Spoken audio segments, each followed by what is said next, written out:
Good morning. Sharpie says, yo. So, yeah, it's pretty early. I know my lighting sucks because I'm not in my normal filming area, but this is where I chill, have my morning coffee. So, um,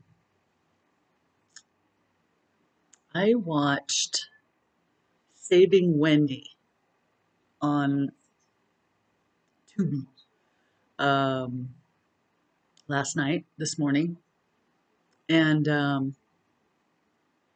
you know, and I never watched the Wendy Williams show when it was on. I think the Oprah days are over for me, and the Sally Jesse Raphaels and Ricky Lake, and so I haven't watched those types of shows in a very very long time. I was aware of who she was. I remember headlines. About when she got married and had done a budget wedding or something like that, or did it on donations or something. It was a long time ago. Um, and then, I had my own life going on and my own weird shit, and you forget people that aren't in your daily routine. So years later, in the last few years, I've been seeing these headlines about where's Wendy Williams and what happened to Wendy Williams, and um, she's being held captive, and all these weird, Enquirer headlines about her being incapacitated and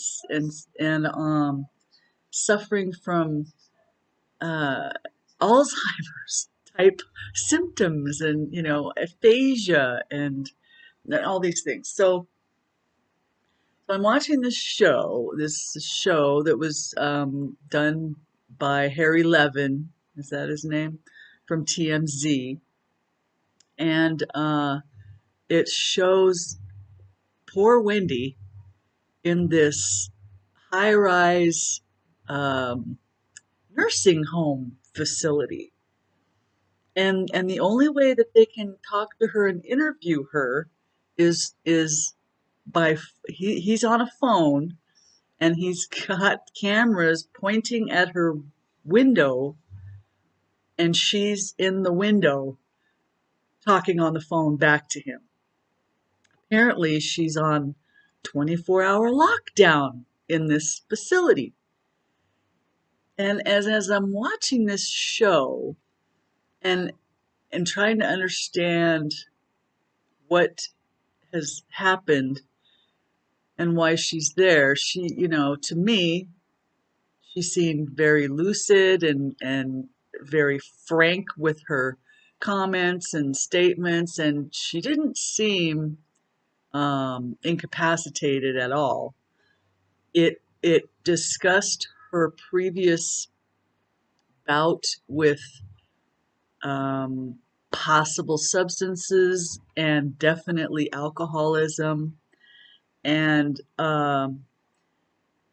basically it stated that it's the whole the whole guardianship thing that she's under now um, started with a bank flagging her account for unusual activity, and they were concerned that somebody might be financially, taking advantage of her, and they found that her son was indeed kind of skimming money out of the bank account. They said something about there being an imposter that had attempted to call the bank, playing as if it was her, um, requesting certain things be done or so on. So the bank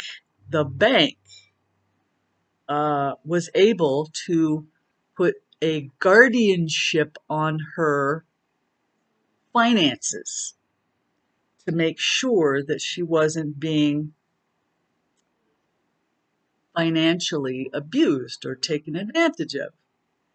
And then, of course, based on her mental state, somehow it whirlwinded into this diagnosis of dementia, and it's like prefrontal some weird dementia and this aphasia.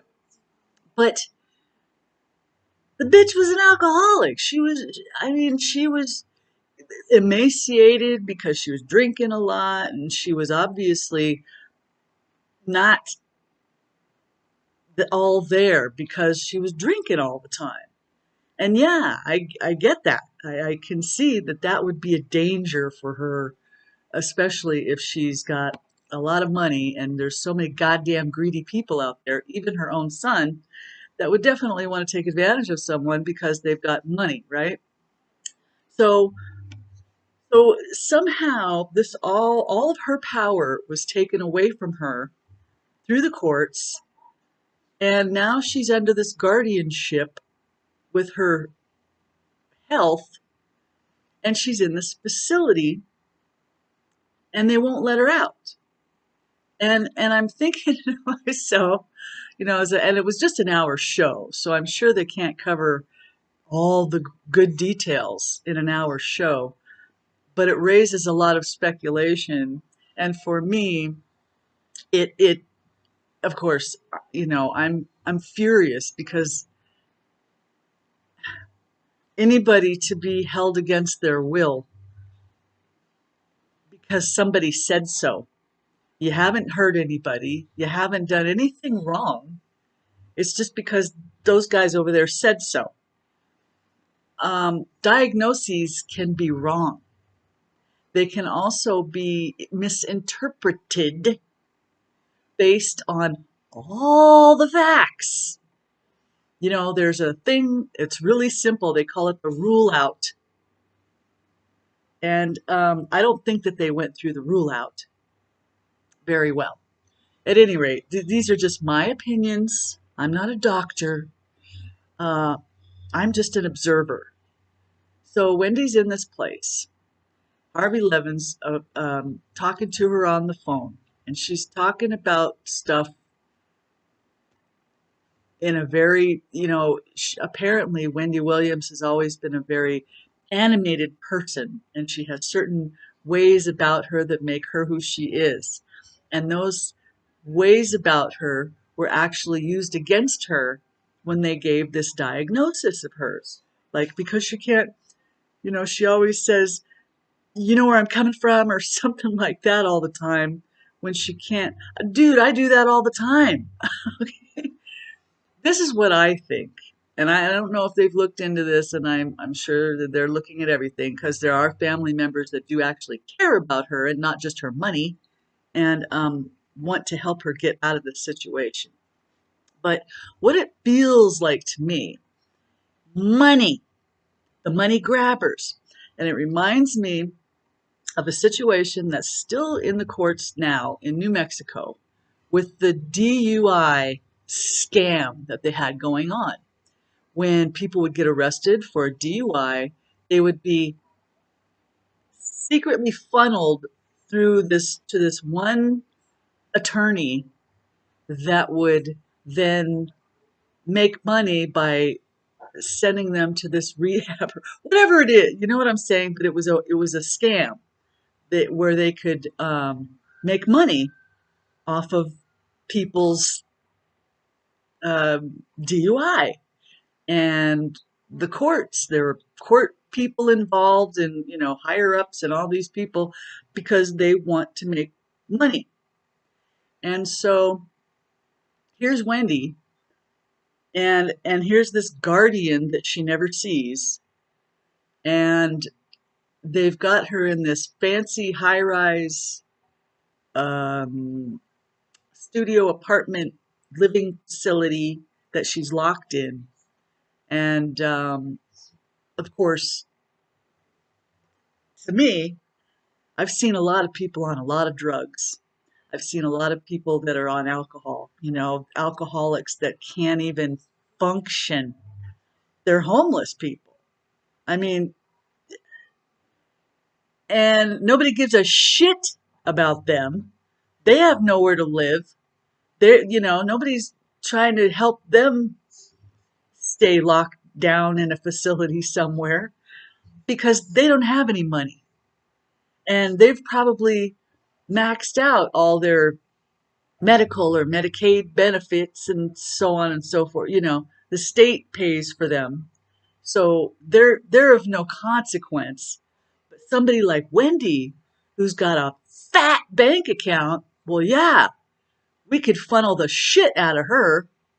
We got her in a vulnerable situation, and now it's like they got her and they put their claws in her and they won't let her go because they've got her funneled into this facility and now they're making their money off of her every month. And she can't go anywhere or do anything. She can't access her own money. She can't talk to her family. She can't do anything. Um, I think there's a scam going on, and I don't think they're doing enough to check on that side of things. I think there's something really weird and hokey going on with poor Wendy Williams. And I think it all has to do with her money. And oh, the evil men do because of money, right? I mean, look at New Mexico. Albuquerque's a perfect example of how scams in government officials, in official capacities happen. Scams happen everywhere because of money and greed and power. I wish all the best for Wendy Williams, and I hope they get to the bottom of this, but I just, it smells so fishy to me. I'm so shocked that more hasn't already been done to get to the bottom of this. But once the judge's gavel goes down, it's really hard to get back. They need to get her reevaluated. They need to get things re-looked at, reopened. It's not open and shut. She's not incapacitated. She's not diminished. She's got a hell of a lot more energy than I do. And she's not stupid. Okay. She can take care of herself. And they've got her locked up. It's because of her money. Something's fishy. And something's fishy about the guardianship and the facility that she's staying in. And I sure hope that the best things happen for her. I hope they find out what's really going on. Shit like this just pisses me off. And it's like, it could happen to anybody, but no, not really. Because if you don't have any money, they could care less. They'll let you rot on the street. They don't care. But if you've got a bank account and you can fund their scam, they want you. You be careful out there, all you people with money, because you might be next. Have a great day.